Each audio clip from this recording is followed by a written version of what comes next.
कमजोर है, वो भी बता देना। अपनी भी कमी बतावेंगे, आपकी भी बतावेंगे, और जब कमियां बतावेंगे तभी दूर होंगी। कमियां क्या है कि कथा का समय है कितने बजे से? 1 बजे से। तो 1 बजे यहाँ पर उपस्थित होना चाहिए। अच्छा, अब यहाँ पर समय देखिए कितना है, 1:57, यानी कि 2 बजने में 3 मिनट बाकी। 2 बज रहा है और अब आना प्रारंभ होगा, है ना। तो अब मान के चलिए आप कि 2 बजे से कथा प्रारंभ हुई तो 3, 4, 5 तो 3 घंटे का है, वैसे समय 4 घंटे का, तो 1 घंटा जो है नष्ट हो गया ना।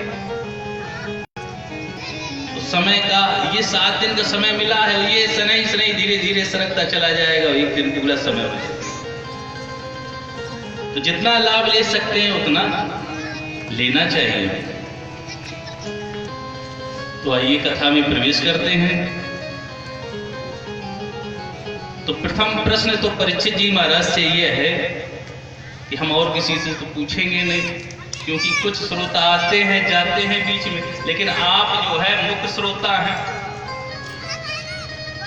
आप तो प्रारंभ से बैठते हैं और अंत तक रहते हैं। तो कथा का विश्राम कल कहां पर हुआ था?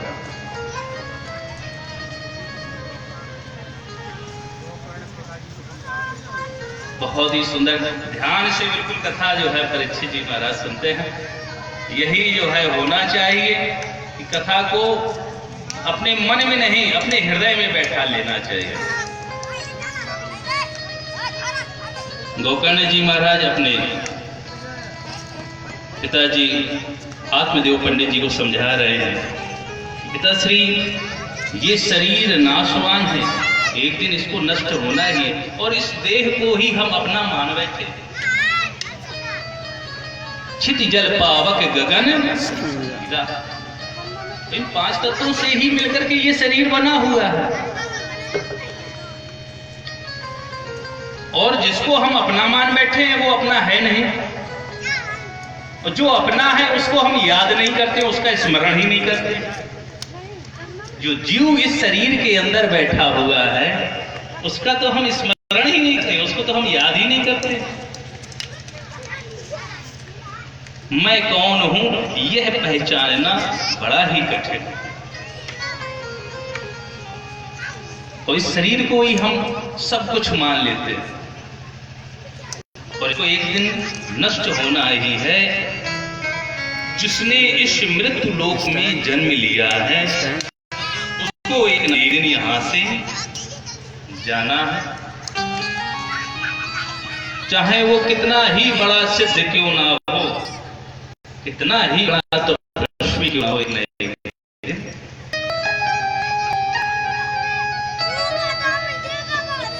गोकर्ण जी महाराज अपने पिताजी को समझा रहे हैं नाना प्रकार से। आत्मदेव पंडित जी कह रहे हैं कि पुत्र, तुम्हारे इस ज्ञान के द्वारा मेरे जो चक्षु थे वे खुल चुके हैं।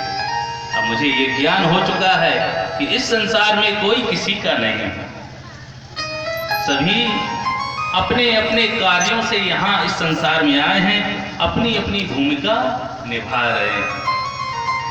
जैसे रामलीला होती है, रामलीला में पात्रों को एक अभिनय दे दिया जाता है, जिसका जो जितना अभिनय होता है उतना अभिनय किया और वो अपना अभिनय करके चला जाता है।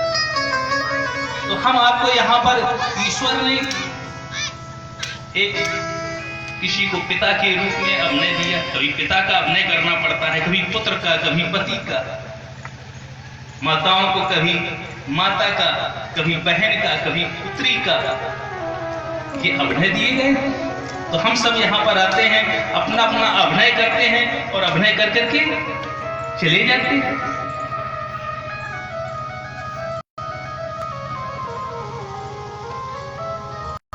गोकर्ण जी महाराज के समझाने पर आत्मदेव महाराज जी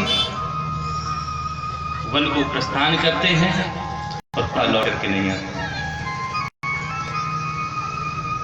गोकर्ण जी महाराज ने मन में विचार किया, जब आत्मदेव पंडित जी ही चले गए हैं, हमारे पिताजी चले गए, तो हमको भी यहाँ पर रहने का गोकर्ण जी महाराज वो भी चले जाते हैं, प्रभु भक्ति में लीन होते हैं। अब तो धुंधकारी ने जब देखा कि अब तो पिताजी भी नहीं है, भैया भी नहीं है, कोई रोकने टोकने वाला नहीं है, अब तो ये और भी स्वतंत्र हो गया। अब ये अपनी माता के पास में आता है और आकर के मां से कहता है लाओ कुछ निकालो दक्षिणा। किंतु जब माता से दक्षिणा नहीं मिलती है तो ये धुंधकारी अपनी मां को, ये इतना अत्याचारी था हमारे,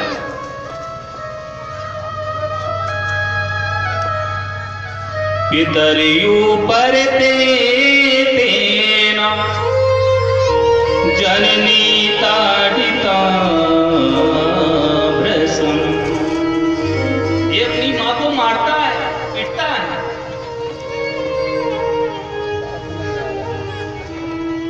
आज धुंधली मैया अपने पूर्व के किए हुए कर्मों पर पश्चाताप करती, पछता रही हैं कि यदि मैंने वो साधु महात्मा का दिया हुआ फल खाया होता तो आज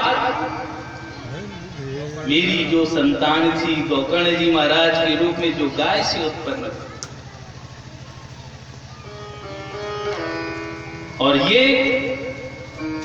जो मेरा पुत्र ही नहीं है, ये तो दूसरे का था, उसकी बहन का दिया हुआ, तो उसको तो मारना ही था, मारेगा।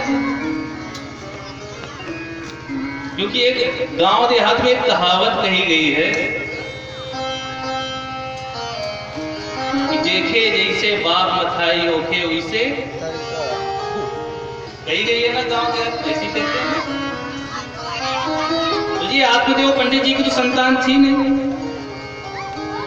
ब्राह्मण हो, वैष्णव ब्राह्मण, शुद्ध सात्विक, भगवान को मानने वाले।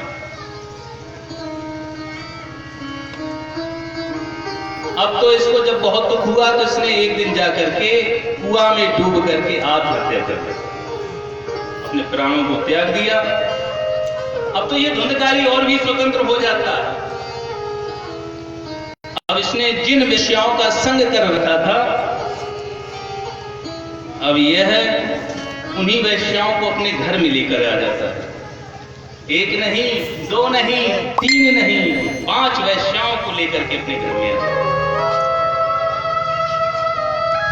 महाराज कहते हैं कि वैश्याएं कभी किसी से प्रेम नहीं कर सकती, वो तो केवल प्रेम करती हैं तो धन का प्रेम करती हैं। जब तक आपके पास में धन है तब तक तो वो आपके पास में रहेंगी, आपसे प्रेम करेंगी, और फिर जिस दिन आपकी पूंजी समाप्त हुई उसी दिन। बोले वृंदावन बिहारी लाल।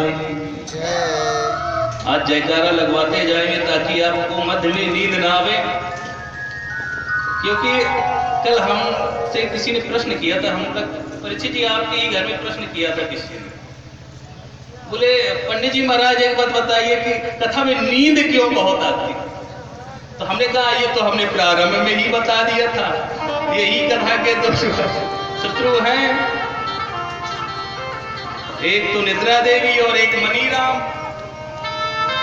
ये मनीराम कब कहां चले जाए कुछ कहा नहीं जा सकता है।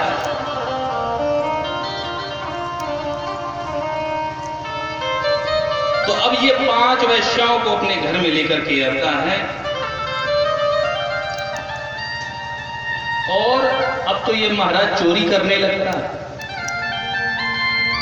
भागवत में कहा गया है कि स्त्री नाम नैव तु विश्वासम दुष्टा नाम कार्येद बुधा। स्त्रियों का कभी विश्वास नहीं करना चाहिए। अब आप कहेंगे महाराज अब स्त्री हमारे माँ के भी रूप में है, हमारी पत्नी के भी रूप में है, अब इनका क्या कभी विश्वास न करें ना। किन स्त्रियों के लिए कहा गया है कि दुष्टा नाम कार्येद बुधा, जो दुष्ट स्त्रियां उनके लिए नहीं, कि जो आपके साथ में मिलकर के चलती हैं, दुष्ट स्त्रियों का कभी विश्वास नहीं करना चाहिए महाराज। ये भागवत में श्लोक, मैं अपने मन से नहीं कह रहा। और यदि आपने विश्वास किया तो विश्वासे या स्थितो मूढ़ सा दुःखै परिभूयते।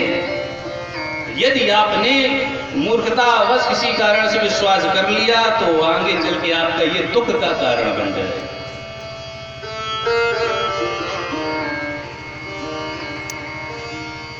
एक महात्मा जी थे। महात्मा जी के पास में एक ठाकुर साहब पहुंचे और पहुंच करके कहा, प्रभु आपके आशीर्वाद से हमारे घर में बड़ी सुख शांति है, बढ़िया सुंदर पत्नी मिली है, पुत्र भी बढ़िया संतानें, जीवन बड़ा मंगलमय कट रहा है।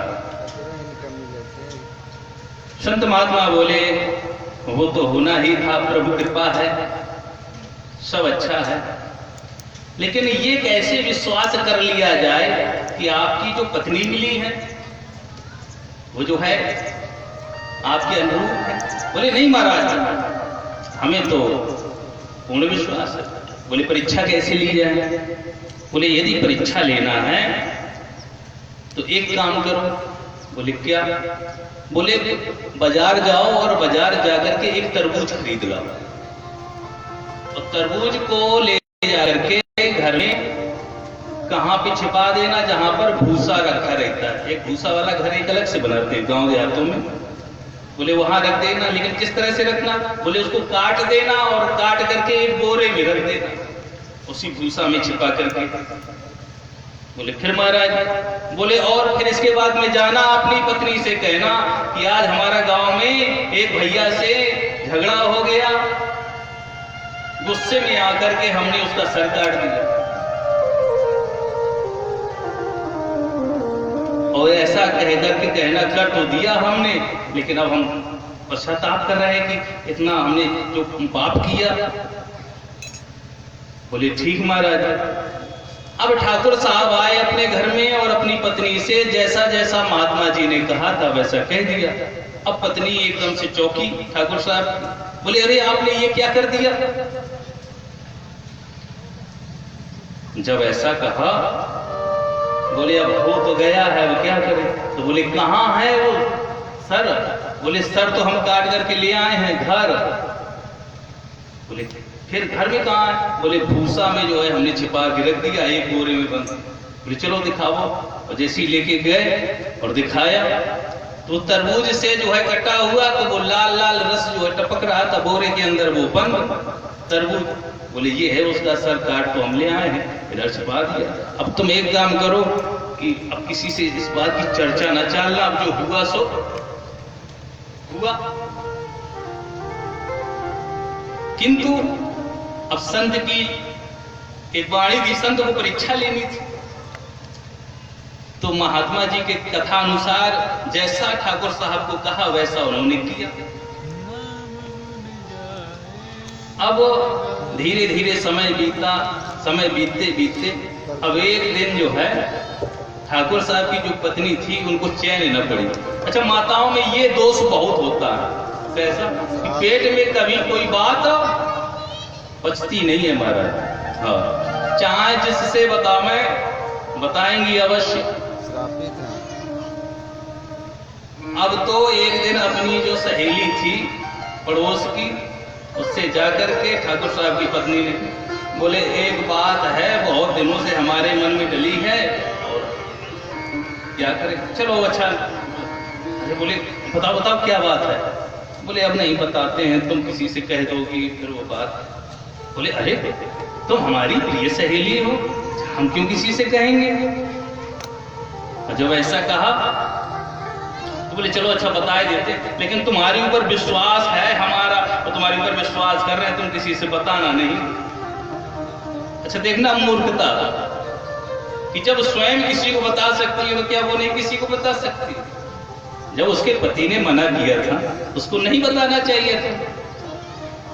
लेकिन अब ये दोष है कि बात को पचना नहीं है पेट के अंदर, तो जैसे ही बताया उसको, अरे बोले हाय राम, बोले ये तो बहुत गलत हुआ। बोले हाँ। बोले अब अपने ही तक रखना, अब किसी से बताना नहीं। अब धीरे धीरे 1 से 2, 2 से 3 पूरे गांव में बात फैल गई। जब फैल गई बात तो कुछ गांव में जलने वाले भी होते हैं, शत्रु भी होते हैं गांव में, सभी मित्र थोड़ी ना होते हैं।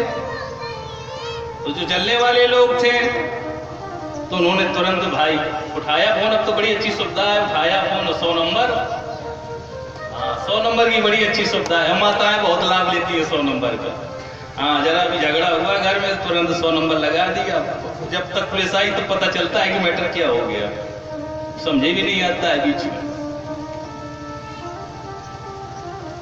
अब तो 100 नंबर जैसी लगाया तो पुलिस आ गई घर में, और जैसी पुलिस आ गई तो बोले कहाँ है ठाकुर साहब, निकालिए, निकल के आइए बाहर। ठाकुर साहब निकल के आए। बोले क्या हुआ साहब? बोले तुमने मर्डर किया है किसी का? बोले ना, किसी का नहीं किया। अच्छा चलो यही रुको, 2 सिपाही भेजे अंदर। बोले जाओ भूसा में देख के आओ, उसका सर कटा हुआ जो है भूसा में रखा।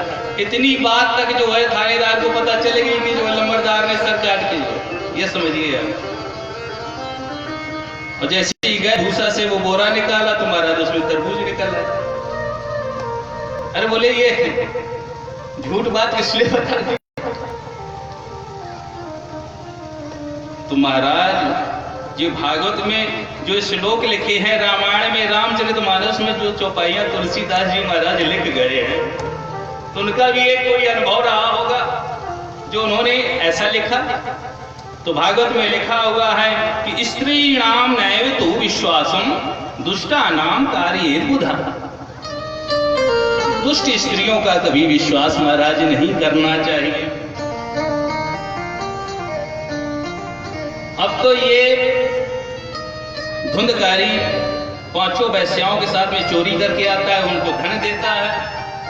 एक दिन इसने राजा के यहाँ चोरी कर ली, बहुत सारा धन लेके आया और उन वैश्याओं को दिया। और जब उन वैश्याओं को दिया तो वैश्याओं ने मन में विचार किया, अरे आज तो ये बहुत सारा जो है धन लेकर के आया। बोले कहां से ले आया? बोले राजा के यहाँ से। बोले एक काम करो, रोज तो ये छोटी मोटी चोरी करता, आज इसने तो बहुत लंबा हाथ मार दिया राजा के यहाँ से।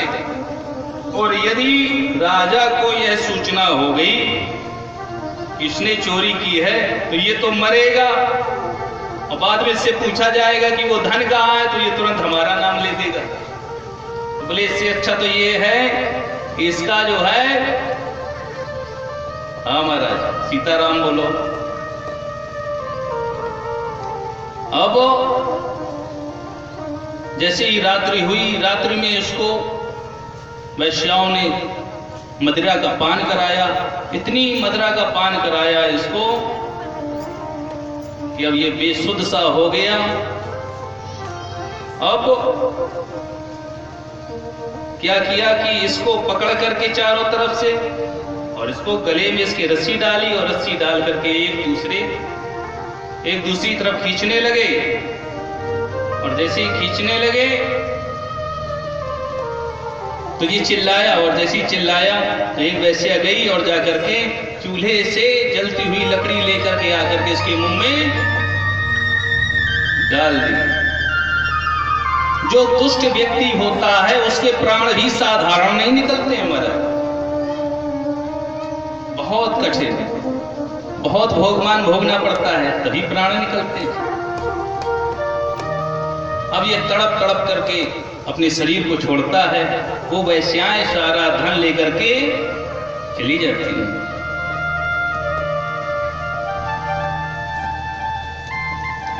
गोकर्ण जी महाराज को यह जब पता चला कि मेरा भाई मारा गया और मेरी मां ने भी शरीर को छोड़ दिया, तो ये गया जी गए, वहां पर पिंडदान किया, श्राद्ध किया। और श्राद्ध करने के बाद में वापस लौट करके आए। मन में विचार किया कि जो अपनी जन्मभूमि है वहां पर एक बार जाकर के रहूं और फिर पुनः जो है वन की ओर प्रस्थान करूंगा। क्योंकि जन्मभूमि से प्रत्येक मनुष्य को बड़ा प्रेम होता है। भले ही आज वो दिल्ली चला जाए, बॉम्बे चला जाए, लेकिन उसको अपनी जन्मभूमि की याद आती है। तो जब गोकर्ण जी महाराज वापस आए और अपने घर में रुके तो देखा क्या कि रात्रि में ये धुंधकारी जो दुष्ट था तो ये अब एक प्रेत बन जाता। अच्छा, जैसे हमारे और आपके कोई घर परिवार में कोई जब भगवान के पास चला जाता है, भगवान को प्रिय हो जाता है, तो अच्छा क्या हम लिखते हैं स्वर्गवासी, ये लिखते हैं ना स्वर्गवासी। अच्छा एक बात बताइए, आपके इस उमरी गांव में जितने भी होंगे सभी यही लिखते होंगे स्वर्गवासी। अच्छा तो जितने लोग हैं तो क्या सब अच्छे ही लोग हैं? अच्छा इस बात को क्या कहा जाए कि एक से एक जो है बुरे लोग भी होंगे और अच्छे लोग भी होंगे, तो क्या सभी स्वर्ग में जाते हैं? स्वर्गवासी लिख दिया, किसी को लिखा जाएगा स्वर्गवासी, किसी को लिखा जाएगा गोलोकवासी, किसी को वैकुंठवासी। अच्छा ये कभी नहीं लिखा जाता है कि नरकवासी। तो क्या सभी स्वर्ग ही चले जाते हैं? नहीं जाते हैं महाराज। तो ये धुंधकारी जो अधम था, दुष्ट था, पापी था, तो ये अब तो प्रेत योनि को, अब ये रात्रि में करता क्या है कि अब ये गोकर्ण जी महाराज को डराता है। कभी भैंसे का रूप धारण करता है, कभी हाथी का, कभी बैल का, नाना प्रकार से, कभी शेर बन जाता है, कभी आग प्रकट कर देता है और गोकर्ण जी महाराज को डराता है। लेकिन गोकर्ण जी महाराज डरने वाले नहीं है। क्यों नहीं डरने वाले हैं? क्योंकि ये तो परम संत है। जब इस प्रकार की नाना गतिविधियों को गोकर्ण जी महाराज ने देखा तो गोकर्ण जी महाराज ने अपने हाथों में जल लिया और जल लेकर के जैसे ही जल का मार्जन किया तो वह प्रेत बोल उठा। उसमें बोलने का सामर्थ्य आ गया। अहम भ्राता त्वदीयोऽस्मि धुंधकारी नामितः। अरे भैया मैं आपका भाई धुंधकारी हूं। जब ऐसा बोला तो गोकर्ण जी महाराज मन में विचार करते हैं कि अरे मैंने तो जाकर के गया में पिंडदान किया, श्राद्ध किया, आपकी मुक्ति नहीं हुई। अब यहां पर यह प्रश्न आता है, कहा जाता है कि गया में जब पिंडदान हो जाता है, श्राद्ध हो जाता है, तो फिर उस प्रेत की मुक्ति हो जाती है। प्रेत फिर वो वापस आता नहीं, ऐसा कहा जाता है। किंतु मैंने ये सब किया फिर भी आपकी सदगति क्यों नहीं हुई? तो इसका एक कारण ये है कि गया जी आप लोग गए होंगे, कुछ लोग गए होंगे, कुछ ज्यादा लोग यहाँ पर बैठे हुए हैं, गए हैं ना गया जी, कुछ लोग गए होंगे। तो वहां पर जब पंडित जी संकल्प बोलते हैं तो आपके गोत्र और आपके नाम का बोलते हैं ना संकल्प। अच्छा जब तक सही संकल्प नहीं बोला जाएगा तब तक लाभ मिलने वाला है नहीं, है ना? अच्छा गोकर्ण जी महाराज तो गाय के द्वारा उत्पन्न हुए थे, है ना? अच्छा आत्मदेव पंडित जी की तो संतान ये धुंधकारी था नहीं कि था नहीं था। तो जब इसका गोत्र अलग हो गया, आत्मदेव पंडित जी का गोत्र अलग, तो संकल्प पढ़ा गया तो वो संकल्प जो है गलत था। इस कारण से, और नहीं तो कह दिया जाए भाई उसकी सदगति क्यों नहीं हुई।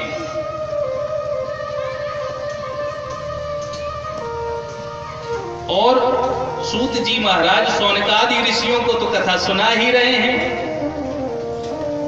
श्रीमद् भागवत कथा यदि श्रवण कराई जाए तो अधम से अधम प्रेत भी मुक्ति को प्राप्त हो।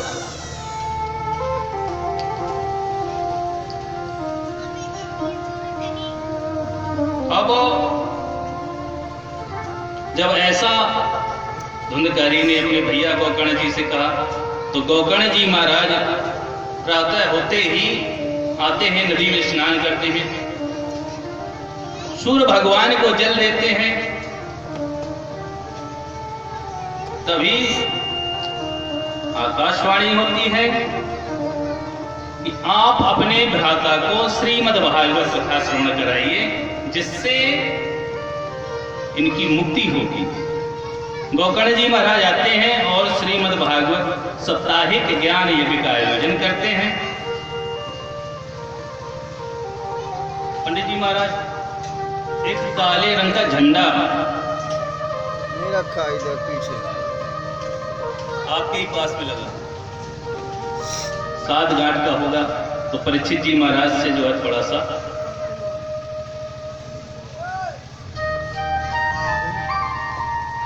तो जैसे ही कथा प्रारंभ होती है, गोकर्ण जी महाराज कथा को प्रारंभ करते हैं, तो यह धुंधकारी प्रेत वहां हवा के रूप में आता है। जोर जोर से हवा चलने लगती है और हवा को जब कहीं स्थान नहीं मिलता है बैठने के लिए, तो वहीं पास में एक बांस का डंडा पड़ा हुआ था। ये प्रेत जाकर के उसी बांस के डंडे में बैठ जाता निकाल के दे दें और कथा निरंतर चल रही है। प्रथम दिवस की कथा पूर्ण हुई तो प्रथम ग्रंथि फट जाती है। इस तरह से दूसरे, तीसरे, चौथे, पांचवें, छठवें और 7वें दिन, जैसे ही 7 दिन पूर्ण होते हैं तो 7 ग्रंथियां बांस की फट जाती है। एवं सप्त दिनैश्चैव सप्त ग्रंथि विभेदनम,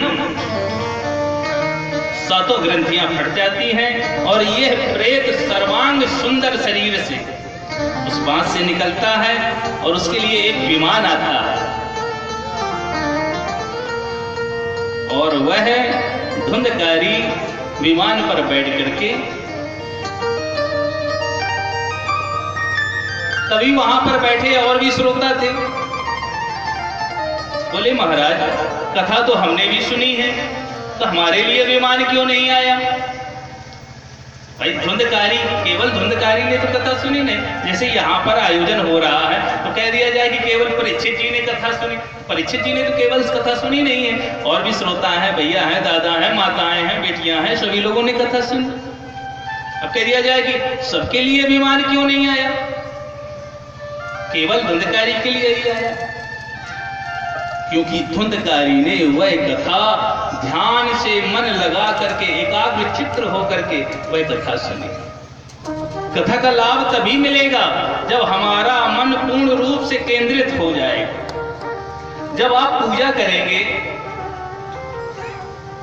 पूजा करने के लिए बैठते हैं तो आपका ध्यान कभी खेत में चला जाता है, कभी बाजार चला जाता है, या कभी किसी का लेना देना है तो वहां चला जाता है, उसका रुपया देना है, उससे लेना है। हाँ? नाना प्रकार की बातें आती है मन में जब पूजा करते हैं। तो भाव ये होना चाहिए कि हमारा मन पूर्ण रूप से भगवान में जिस दिन लग जाएगा उसी दिन हमारा कल्याण हो जाएगा। और सच्चे मन से भगवान की पूजा। कानपुर में कथा चल रही थी, एक माता जी ने निमंत्रण किया, बोले पंडित जी महाराज आपका हमारे ये यहाँ जो है निमंत्रण है, आइएगा। हमने कहा ठीक है माता, आपने जो है हमसे निवेदन किया, हमने आपका निमंत्रण स्वीकार किया। अब दूसरे दिन जैसे ही प्रातः काल हम लोग पूजा पाठ करते हैं और हमारे साथ में संगीत की विद्वान पंडित जी, हमने कहा भैया चलो निमंत्रण है वहां, माता जी कह गई थी। अब हम लोग चले, पहुंचे प्रातःकालीन का समय। तो जैसे ही पहुंचे तो घर के अंदर प्रवेश किया ही हमने, तो देखा क्या कि माता जी जो है एक छोटा सा मंदिर बना हुआ था और हाथ में आरती लिए और घंटी लिए और पूजा चल रही थी। ओम जय जगदीश हरे स्वामी जय जग, हाथ में घंटी चल रही है, स्वामी जय जगदीश हरे भक्त जन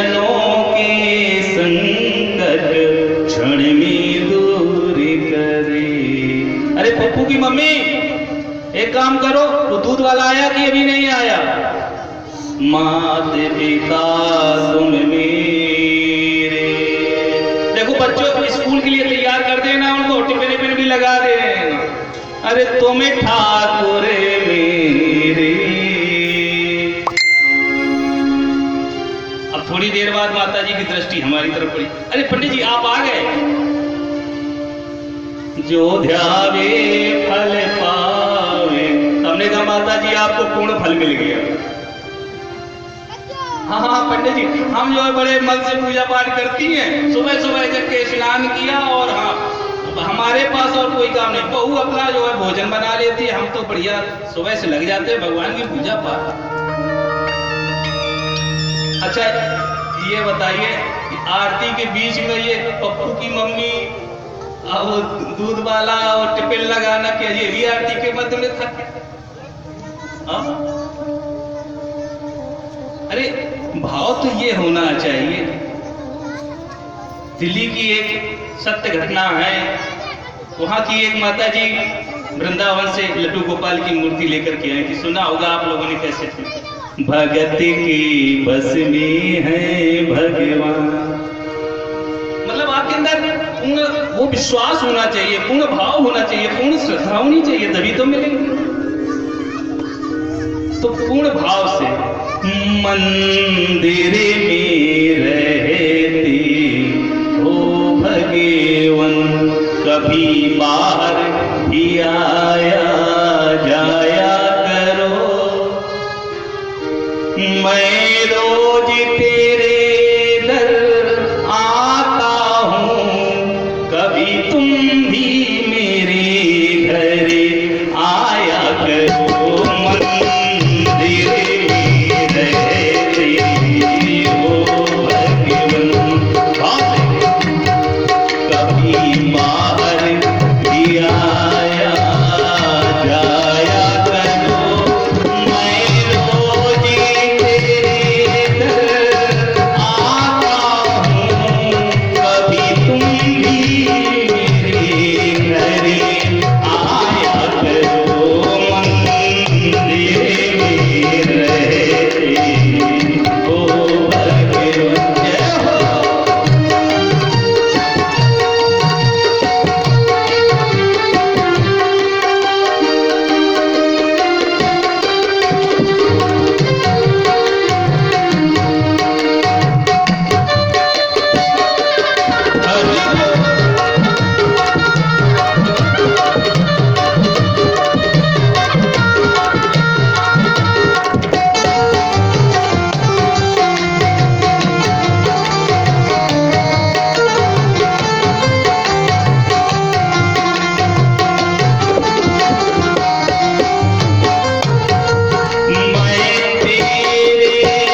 भोग बना मैं और बुला ले और भगवान आ जाओ मैं तो आ जाएंगे, नहीं आएंगे नहीं।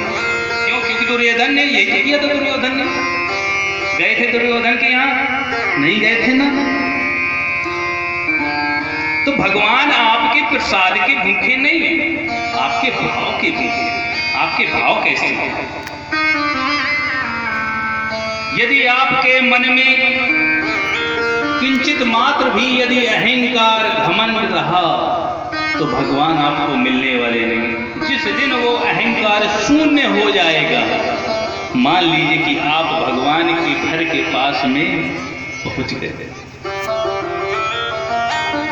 तो हमें अपने मन से ये अहंकार रूपी राक्षस को दूर करना होगा, तभी भगवान हमको मिलेंगे। भगवान सरल को मिलते हैं। आप जितने सरल होंगे उतने ही शीघ्र आपको भगवान मिलेंगे। सीधी सही करेगा। एक भक्त था, बहुत खाता था महाराज, बहुत खाता था। उसको पता ही नहीं चलता था कि कब 20-25 रोटियां खा जाए महाराज। उसकी घर में जो उसकी भौजाइयां थी, अरे बोले पूरे दिन खाता रहता है, बस और कुछ काम नहीं है, बस पड़ा रहता है। शाम को भाइयों से कहा, बोले इसके पास कुछ कार्य नहीं है, पूरे दिन खाता है और खाने में इसकी गिनती नहीं है कितना महाराज खाता जाए। किसी किसी की आदत भी होती है दिन खाने की, मना ही नहीं करता है।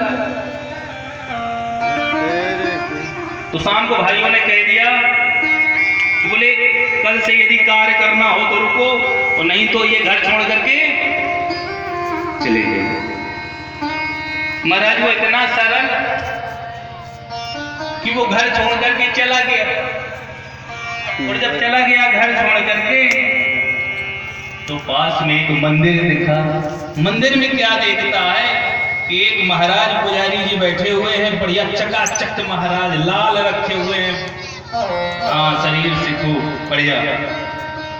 बोले इनका तो शरीर बहुत बढ़िया है। बोले निश्चित ही ये माल जो है छानते होंगे, तभी तो ऐसा शरीर है। तो गया और जाकर के पंडित जी को प्रणाम किया। बोले गुरुदेव प्रणाम। हाँ बच्चा कहाँ से आए हो? अपनी सारी कथा सुनाई। बोले हमारे घर वालों ने हमको निकाल दिया है। बोले अच्छा। बोले जब तुम्हारे घर वालों ने तुमको निकाल दिया है तो अब उस परम पिता परमात्मा के घर में तुम रहो। बोले महाराज हम रह तो लेंगे, लेकिन भोजन पानी? अरे बोले सारी व्यवस्थाएं हैं यहाँ मंदिर में, नित्य प्रति कई लोगों के लिए भोजन बनता है, भंडारे की कोई कमी नहीं। बोले महाराज कितनी टाइम पंगत लगती है? बोले टाइम की मत पूछो, जब चाहो तब पाओ। बोले यदि हम 3 टाइम खाएं? बोले 3 टाइम पाओ। बोले कभी मन हो जाए 4 का, 4 पंगत में बैठ जाए? बोले 4 में बैठ जाओ, कोई रोक टोक नहीं। बोले काम का महाराज? बोले काम कुछ नहीं है। बोले शाम को जब आरती हूं मैं मंदिर में तो हाथ जोड़ करके खड़े हो जाना, भगवान की आरती में ताली सेवा करना, और जो तुमसे भाव बने भगवान को भावपूर्ण दृष्टि से देखना। बोले महाराज ये तो हम कर लेंगे। और महाराज बोले यदि तुम्हारी कभी इच्छा हो तो मंदिर में कभी कभी सुबह प्रातःकालीन झाड़ू भी लगा दिया करो, अगर इच्छा हो। हाँ हाँ महाराज ये तो हो जाएगा। और बोले महाराज भोजन की? अरे बोले भोजन की तो चिंता ही मत करो। हाँ भगवान के घर में मां अन्नपूर्णा का पूर्ण भंडारा यहाँ पर चलता है, कोई कमी नहीं महाराज। अब तो ये नित्य प्रति पंगत में बैठे चकाचक महाराज खावे। बोले ये बहुत अच्छा है। अच्छा भगवान जो करता है अच्छा ही करता है, कभी बुरा नहीं करता है। थोड़ी देर के लिए तो हमको लगा कि हमारे घर वालों ने हमको निकाल दिया, लेकिन वहां से तो अच्छी व्यवस्था यहाँ रही।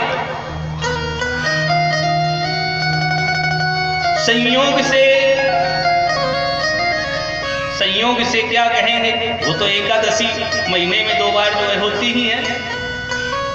जैसी एकादशी आई तो दूसरे दिन की जगह प्रातःकालीन वेला में और जग करके जैसे ही भंडारे की तरफ देखा तो महाराज वहां पर चूल्हा बुझा हुआ रखा था। अब तो इसने जैसे ही देखा कि चूल्हा बुझा हुआ रखा है तो पहुंचा गुरु जी के पास, और गुरु जी के पास पहुंच करके कहने लगा, महाराज आज तो भंडारे में कुछ व्यवस्था दिखाई ही नहीं दे रही। बोले बेटा आज एकादशी है। बोले महाराज ये एकादशी क्या होती है? अब देखिए कितना सरल है ये। बोले महाराज ये एकादशी क्या होती है? गुरु जी ने कहा कि एकादशी को अन्न नहीं खाया जाता। यदि एकादशी को अन्न खाते हैं तो दोष लगता है। अच्छा महाराज, लेकिन महाराज हमसे तो भाई भूखा रहा नहीं जाएगा। तो बोले यहां तो कुछ बनेगा नहीं। बोले फिर महाराज? बोले वो तो रहना पड़ेगा एकादशी। बोले महाराज यदि हम आज एकादशी रह ले लेंगे तो द्वादशी फिर हम देख भी ना पाएंगे। अगर आज हम एकादशी रह लेंगे तो द्वादशी फिर नहीं देख पाएंगे। गुरु जी ने कहा तो फिर ऐसा करो कि भंडारे से कुछ सामग्री ले लो, आटा, आलू, घी, गुड़, और ये ले जा करके नदी के किनारे बैठ जाना और वहां पर भोजन को सिद्ध कर लेना। लेकिन एक बात याद रखना। बोले क्या? बोले बिना भगवान को भोग लगाए पाना नहीं।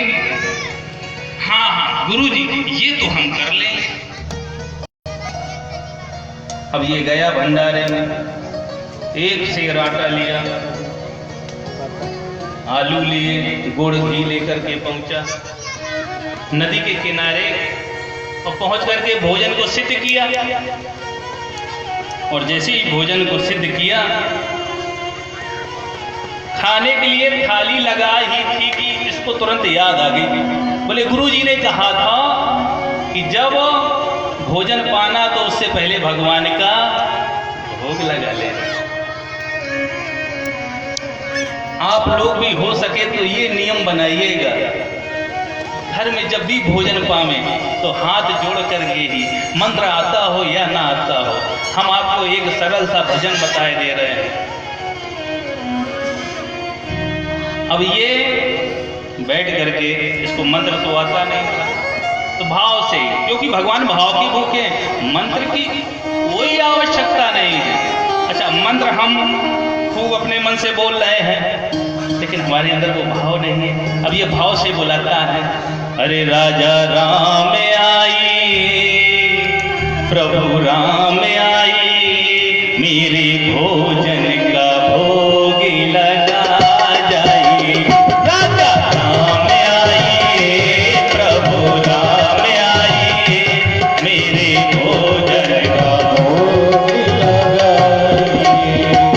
मेरे भोजन का भोग लगा जाइए, मेरे भोजन का भोग लगा जाइए। ओ मेरे भोजन का भोग लगा जाइए, मेरे भोजन का भोग लगा जाइए। राजा राम आई, प्रभु राम आई, मेरे भोजन का भोग लगा जाइए। राजा राम आई, प्रभु राम आई, मेरे भोजन का भोग लगाइए। कहने लगा, आचमनी नार आरती यहाँ यही मेहमानी, आचमनी नार आरती यहाँ यही मेहमानी। प्रभु यहाँ पर ना तो आचमनी है, ना अर्घा है, ना आरती है। यहाँ पर जो है हम नदी किनारे बैठे हुए हैं, यही मेहमानी होने वाली है आपकी, जो हमने बना करके रखा हुआ है। वो मंदिर की तरह सेवा नहीं हो पाएगी, जैसे मंदिर में पुजारी जी बैठ करके घंटी हिलाते थे तुलसी का धंधा, जैसी महाराज सेवा है कर रहे हैं। और भक्त भाव देखिए कितना सरल है। खाओ प्रेम से रोटी रोटी, पियो नदी का पानी। खाओ प्रेम से रोटी रोटी, पियो नदी का पानी। यहाँ पर मंदिर की तरह वो घी की चुपड़ी मिलने वाली नहीं है महाराज। जैसा है हमसे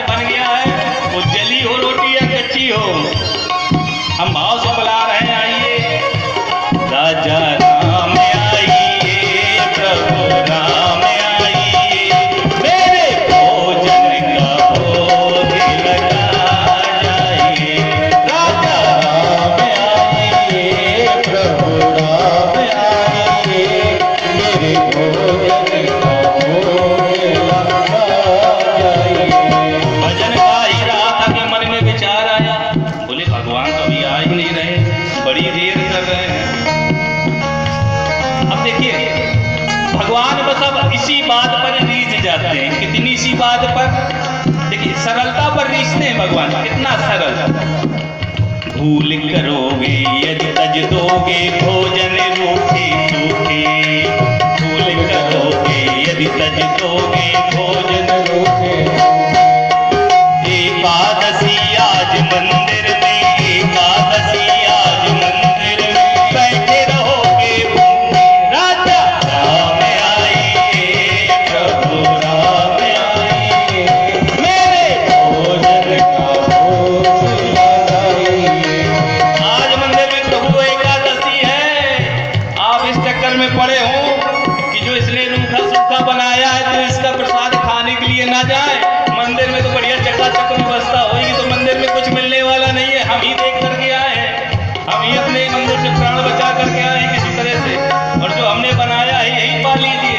भगवान बस इतनी सी ही बात पर रीझ जाते हैं, और जैसे ही बुलाता है राजा राम आइए, प्रभु राम आइए, मेरे भोजन का भोग लगा जाइए। राजा राम आइए, प्रभु राम आइए, मेरे भोजन का भोग लगा जाइए।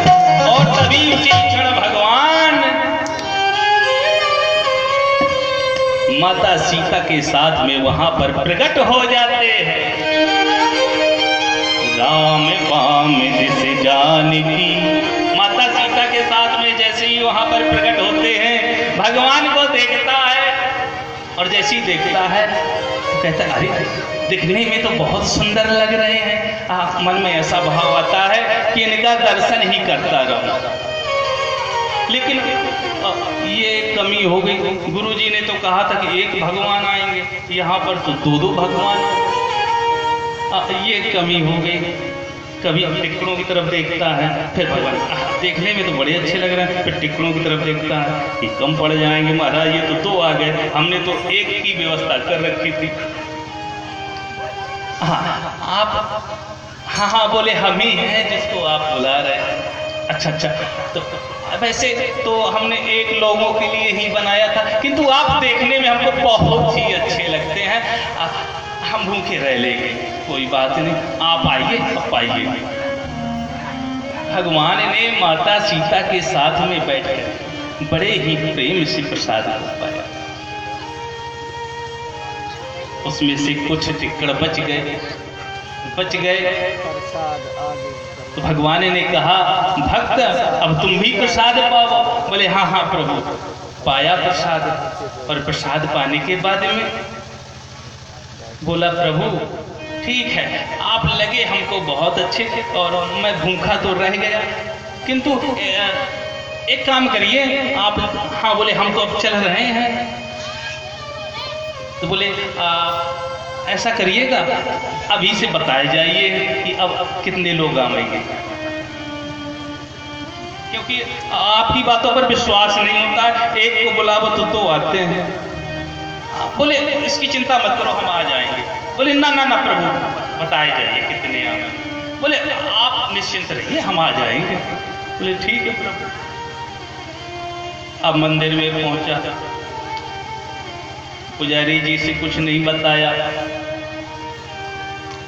अब जैसी अब अगली एकादशी आती है तो गुरु जी के पास पहुंचता है और हाथ जोड़ करके बड़ा ही सरल, गुरु जी हाँ आपने कहा था कि एक भगवान आएंगे, लेकिन वहां पर तो दो भगवान आ गए। गुरु जी ने मन में विचार किया कि भूखा रह गया होगा, इसलिए कह रहा है। अच्छा भंडारे में चले जाओ, भंडारी से कह देना कि 2 सेर आटा जो है, थोड़ा सा आलू और बढ़ा देगा। हाँ प्रभु हो जाएगा। अब तो ये सामग्री लेकर के गया नदी किनारे, बैठ करके भोजन बनाया, और भोजन बनाने के बाद में फिर वही भजन। लेकिन भजन में थोड़ा सा इसने अंतर कर दिया।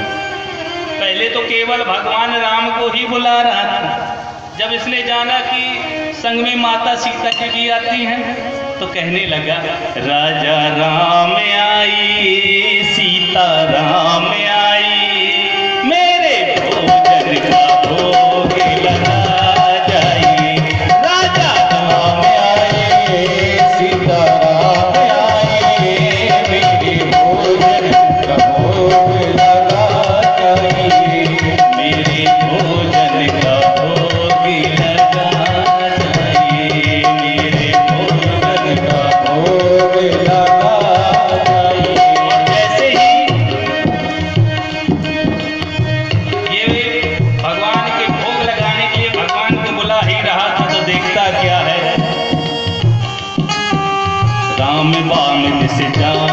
लखन दाहिनी ओर, राम नाम घुस जानकी लखन दाहिनी। अब जैसे ही देखता है आज तो 3 आ गए, भगवान राम की तरफ देखता है, प्रभु ये बोले ये हमारे भाई हैं छोटे। बोला प्रभु लगते तो नहीं। बोले क्या मतलब? बोले मतलब ये कि ना तो इनका स्वभाव आपकी तरह सरल है और ना ही इनका रंग भी आपसे मिल रहा है। अच्छा, बोले ना, बोले ऐसे ही हो ना, ना ऐसे नहीं, हमारे भाई ही हैं। लक्ष्मण जी ने मन में विचार किया कि भाई भैया आज हमको कहाँ लेकर के आए, बहुत ही अच्छा स्वागत हुआ है आते ही आते। बोले चलिए कोई बात नहीं है, आपके भैया हैं, लेकिन प्रभु एक बात बताइए, हमने आपका ठेका लिया है कि आपके पूरे खानदान? अब जैसे ऐसा कहा तो राम जी तो मुस्कुराए, किंतु लक्ष्मण जी को राम जी ने कहा अरे भैया ये इसकी सरलता तो देखो, कितना सरल कि हमारे मिलने पर भी यदि हम आपको आज के समय में भगवान मिल जाए तो पता नहीं क्या क्या मांग डालेगा। जब बिना मिले ही जैसी सोए सोए माता जी में आए, हाँ माता जी हमारी नाती हो ही जाए तो फिर हम जी हमारे लड़का की सर्विस लग जाए। जब बिना दिखाई दिए भगवान तो कितना हम मांग डालते हैं, भगवान आ जाए तो कितना ना मांग डालें। लक्ष्मण जी बोले हाँ सरल तो बहुत है। बोले अब कहने लगा कि चलिए प्रभु अब आप आ गए हैं, पाइए प्रसाद। अब भगवान ने जो है भोग लगाया, प्रसादी पाई। उस दिन भी ये थोड़ा सा भूखा रह गया। बोले प्रभु देखिए उस दिन मैं आपसे पूछ रहा था, आपने कोई उत्तर ना दिया, किंतु आज बता करके जाइए कि 3 ही आवेंगे, अगली बार की और आ जाएंगे।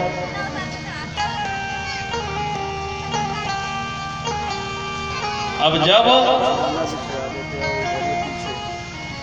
बार भगवान राम से ये ऐसा कहने लगा तो भगवान राम बोले नहीं नहीं उसकी चिंता मत करो तुम, हम समय से आ जाएंगे। अब भगवान राम जो है इतना कहकर के अंतर ध्यान हो गए।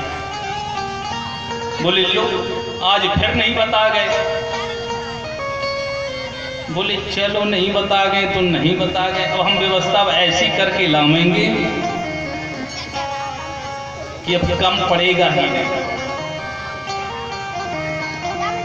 अब इसने क्या किया कि पहुंचा गुरुजी के पास में। बोले प्रभु गुरुदेव, बोले हाँ। बोले वहां बहुत सारे भगवान आते हैं। कितने सारे आते हैं? बोले कम से कम 1 बोरी आटा चाहिए भाई इस बार एकादशी। अब गुरुजी ने मन में विचार किया कि अरे खाता होगा, कितना खाता होगा, इतना तो खाना लेता होगा, निश्चित ही ये जाकर के इस आटे को बेच देता होगा। ऐसा गुरुजी ने मन में सोचा। गुरुजी ने कहा चलो इसको 1 बोरी आटा दे दो, आलू भी दे दो। अब ये आटे को लेकर के चला, पीछे पीछे गुरुजी चलने लगे कि देखे तो ये आटे का करता क्या है, बेचता है, कहाँ बेचता है, क्या करता है। अब इसने एक तैयारी की। जैसे ही पहुंचा, अब पहुंच करके नदी के किनारे बैठ गया। आटा की बोरी रख दी, आलू रख दिए, राम रस रख दिया, सारी सामग्री रख दी और रख करके बैठ गया। अब भोजन को सिद्ध नहीं किया, भोजन नहीं बनाया इसने। अब बस भगवान को बुलाने लगा। अब भोजन नहीं बनाया, अब भगवान को बुलाने लगा। राजा राम आई, सीता राम आई, लक्ष्मण साथ लाई, मेरे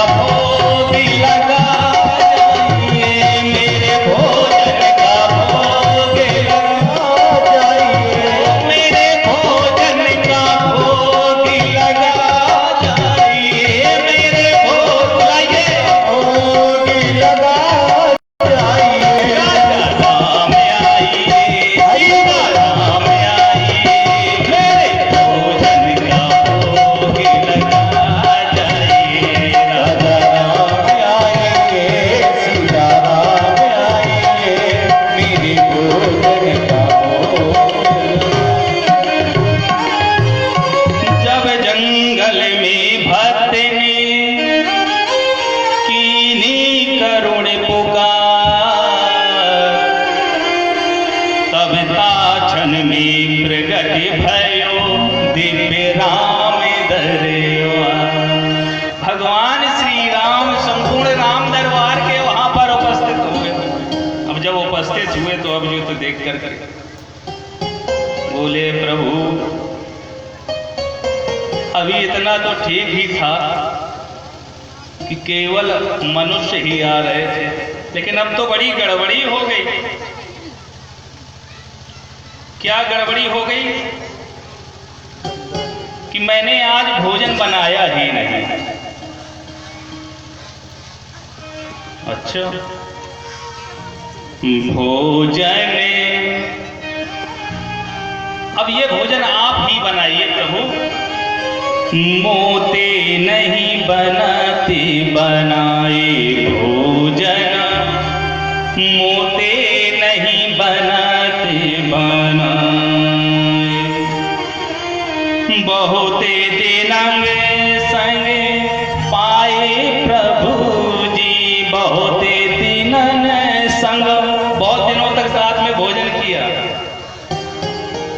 पाए प्रभु जी भोजन आप ही बनाओ अपने। अब ये भोजन आप ही बनाइए, बहुत दिन हमने आपको बना बना करके खिलाया है। भोजन मोते नहीं बनाते बना। अब इतनी सारी फौज लेकर के आए हैं पूरी बारात, हम किसको किसको भोजन बनावेंगे। तुम्हें नहीं तजत सुबानी अपनी, तुम्हें नहीं तजत। हम आपसे बार बार पूछते हैं कि कितने आएंगे और आप हमको बताते ही नहीं। अरे तुम्हें नहीं तजत सुबानी अपनी, हम केते समझाए भोजन, अरे मोते नहीं बनाते बनाए। अब हनुमान जी महाराज की तरफ देखता है और हनुमान जी महाराज की तरफ देख करके कहने लगता है, अरे नर नारिन की कौन कहे, अब नर नारिन की कौन कहे, अब एक बानर संग लाए। मनुष्यों की तो छोड़िए, एक बंदर भी अपने साथ में लेकर के आए। हनुमान जी महाराज मन ही मन बड़ा प्रसन्न हुए, बोले वाह रे भक्त, अद्भुत है, कितना सरल है। भगवान सरल पर ही रीझते हैं। अरे नर नारिन की कौन कहे, एक बानर संग लाए भोजन, अरे मोते नहीं बनाते बनाए। जब ऐसा कहा तो प्रभु श्री राम ने संकेत किया कि अब ये भक्त भोजन बनाने वाला नहीं है। सभी लोग लग गए। अब देखिए भोजन व्यवस्था किस तरह से लगी। विश्व भरण पोषण करे जोई, ताकर नाम भरत अस होई। भरत जी ने सारी व्यवस्थाओं को संभाला। भरत जी भंडारे बनाने लगे, भरत जी भंडारे बनाने, भरत जी भंडारे बनाने लगे। अरे चुन के लकड़ी लखन लाले, अब चुन के लकड़ी, लखन लाल जी लकड़ी चुन चुन करके लाने लगे, लाने लगे। और पूछते पूछ से आंजने चौका को, पूछते पूछ, हनुमान जी महाराज अपनी पूंछ से चौका को, अरे पूछते पूछ से आंजने चौका को, और हाथों से पोछा लगाने लगे। हनुमान जी महाराज हाथों से गद्दा हटा के अपने उतने लगे चौका को। गद्दा ले जाइए अपने लिए आप। अरे चेते चूल्हे इधर और उधर, चेते चूल्हे इधर और उधर। कौन? शत्रुघ्न जी महाराज। साग भाजी अमनिया कराने लगे। शत्रुघ्न जी साग को अमनिया कराने लगे। पाके संकेत शक्ति का जथे वहां, पाके संकेत शक्ति का जथे वहां, अष्ट सिद्धि नौ निधि के वहाने लगे। भरत जी भंडारे बनाने, अष्ट सिद्धियां नौ निधियां वहां पर आने लगी। अब तो माता सीता जी वहां पर चूल्हे में जैसे ही बैठती हैं तो तभी बड़े बड़े सिद्ध महात्मा वहां पर आ जाते हैं। बोले माता हमको भी प्रसाद मिलेगा। अब तो ये आग बंद करके बैठा हुआ है नदी किनारे, बिल्कुल नहीं खोल रहा है, आग बंद की। बोले जब हमको मिलना नहीं है तो हम खाते हुए देख भी नहीं सकते। बोले जब ये पूरी बारात बैठी हुई, हम तो आग बंद करें नदी किनारे बैठे। बोले जब हमको मिलना नहीं है तो हम देख भी नहीं सकते किसी को खाते हुए। और जैसे ही सुना कान में ऋषि मुनियों की आवाज कि माता हमको भी प्रसाद मिलेगा, तो हल्की सी आंख खोल के देखता है। बोले जो थोड़ा बहुत बचना था उसको भी उधर डाल बेटा, नहीं बचना है। बतासे नहीं डालना, बतासे नहीं खाएंगे। तभी वहां पर गुरुजी खड़े छिपे हुए देख रहे थे इसके क्रियाकलाप, ये क्या कर रहा है। गुरुजी को कुछ भी नहीं दिखाई दे रहा है। गुरुजी को मात्र वो बोरी जो रखी हुई है, ये सारी चीजें तो दिखाई दे रही है, किंतु भगवान का दर्शन नहीं हो रहा। तभी गुरुजी वहां पर आते हैं और कहते हैं कि अरे तुम किससे ये बातें कर रहे हो। अब ये भक्त इतना सरल कहने लगता है, गुरुजी देखिए तो आज तो पूरी बारात ही आ गई। बोले कहाँ है बारात। देखिए ये देखिए कितने ऋषि मुनि खड़े हैं, हनुमान जी महाराज खड़े हैं, लक्ष्मण जी, भरत जी, माता सीता जी, प्रभु श्री राम। गुरुजी ने कहा हमको तो दिख नहीं रहे हैं। अब तो ये और भी उदास। बोले अब तो बड़ी आफत आई, अब ये भी एक बड़ी समस्या है कि भगवान हमको तो देख रहे हैं लेकिन हमारे गुरुजी को नहीं देख रहे हैं। यदि हमारे गुरुजी को नहीं देखेंगे, बेटा ये लाई जो है ले जाओ तुम, ये लाई उनको मत खिलाओ, ये कथा में विघ्न कर रहे हैं। हाँ लाई ले जाओ बेटा, जाओ बैठो बैठो जाके जाओ बेटा, और लड़की को उसको कहो बैठे जाके। बेटा ये दान पुण्य जो है बाद में कर लेना, कथा के बाद बैठ जाओ। सबका ध्यान वहीं जा रहा है, ऐसी कथा में जो है विघ्न पड़ रहा है और रोकने का कोई कारण नहीं था। आप खूब दान पुण्य कीजिए, थोड़ा सा 3 घंटे थोड़ा सा दया दृष्टि बनाइए। थोड़ा सा ही समय मिलता है और थोड़े ही समय में बहुत सारी कथाएं कहनी होती है, और उसमें भी अगर ये विघ्न पड़ा तो महाराज अब तो ये बड़ा उदास हो जाता है। और उदास मन से बोले प्रभु आप हमको देख रहे हैं लेकिन हमारे गुरुजी को क्यों नहीं देख रहे। भगवान ने कहा तुम्हारे गुरुजी सरल नहीं है। बोले ऐसा क्यों। हमारे गुरुजी तो बहुत ही विद्वान हैं, बहुत मंत्र जानते हैं, बहुत पूजा पाठ आप ही करते हैं। बोले वो तो सब ठीक है, तुम्हारे गुरुजी बहुत विद्वान हैं, बहुत पूजा पाठ करते हैं, किंतु तुम्हारे गुरुजी सरल नहीं। तो क्या प्रभु आप हमारे गुरुजी को नहीं देखेंगे। बोले ना, हम तो सरल को देखते हैं। अब तो ये रोने लगता है। बोले अब ये बड़ी विडंबना आएगी। गुरुजी कहते हैं क्या हुआ? बोले भगवान कह रहे हैं कि हम सरल को देखते हैं, तुम्हारे गुरुजी सरल नहीं। अब तो गुरुजी भपक भपक करके रोने लगते हैं आंसू से।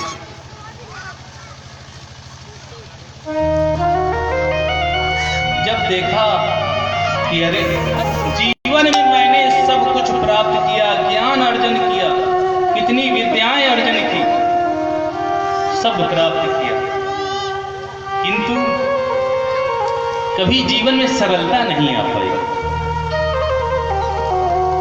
और जैसे ही रोए गुरुजी भाव विहीन होकर के, भगवान उसी क्षण गुरुजी को दिखने लगे। बोलिए वृंदावन बिहारी लाल की। नव में सरल सब सन छन हीना, मम भरोसे ये हर से नदी। भगवान तो सरल को मिलते हैं। तुलसीदास जी लिख गए हैं नव में सरल सब सन छन हीना, नव में सरल सब नव में सरल सब सन छन हीना, नव में सरल सब सन छन हीना, मम भरोसे ही हर से नदीना, मम भरोसे ही हर से नदीना। तुलसीदास जी कहते हैं भगवान को उनको मिलते हैं जो सरल है। और जब तक आपके जीवन में सरलता नहीं आती है, आपके अंदर किंचित मात्र भी अहंकार और घमंड रहता है, तो भगवान आपको मिलने वाले नहीं। और ये सरलता आपको अपने जीवन में लानी ही पड़ेगी। लगन तुम से लगा बैठे, ये भाव होना चाहिए भगवान के प्रति, पूर्ण निष्ठा से, पूर्ण भक्ति से। लगन तुम से, लगन तुम से, लगन तुम से लगा बैठे, जो होगा देखा जाएगा। लगन तुम से लगा बैठे, जो अपना मन पूर्ण तरह से भगवान में लगा दीजिए, पूरा मन भगवान में लगा दीजिए। किंचित मात्र भी अपना मन यहाँ वहां भटकना नहीं चाहिए। तुम्हें अपना, तुम्हें अपना, तुम्हें अपना बना बैठे, तुम्हें अपना बना बैठे, जो होगा देखा जाएगा। तुम्हें अपना बना बैठे, जो होगा देखा जाएगा। जय हो।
संसार के प्राणी कहने लगते हैं कितने बड़े पुजारी बन रहे हैं, कितने बड़े भगत बन रहे हैं। लेकिन हमें इन संसार की बातों पर नहीं आना है। क्यों? क्योंकि ये संसार किसी के लिए भी कुछ भी कह सकता है। आपको जो अच्छा लगे वो कीजिए।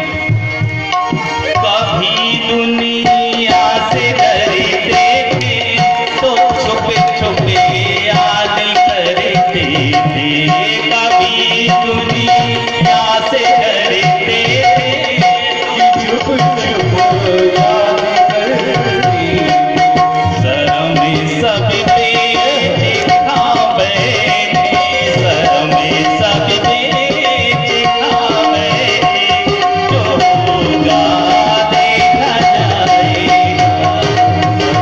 सब पे जो बैठे, जो होगा देखा जाएगा। लगन तुमसे लगा बैठे, लगन तुमसे लगा बैठे। जो होगा देखा जाएगा। लगन तुमसे लगा बैठे, जो होगा देखा जाएगा। तुम्हें अपना, तुम्हें अपना, तुम्हें अपना बना बैठे, तुम्हें अपना बना बैठे। जो होगा देखा जाएगा। जो होगा देखा जाएगा। जो होगा देखा जाएगा। लगन तुम्हें से लगा बैठे। जो होगा देखा जाएगा।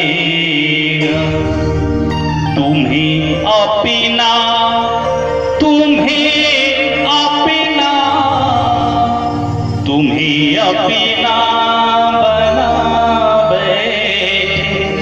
जो होगा, ये भाव होना चाहिए कि प्रभु अब हमने अपना संपूर्ण जीवन आपको ही सौंप दिया।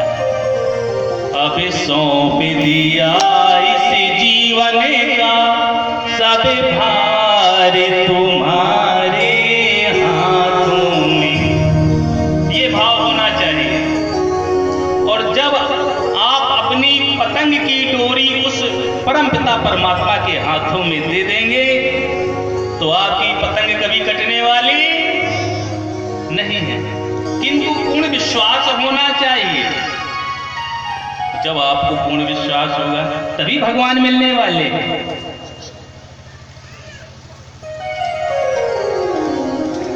तो सौनकादि ऋषि कहते हैं सूत जी महाराज से कि प्रभु आपने बड़ी ही सुंदर हमको कथा सुनाई।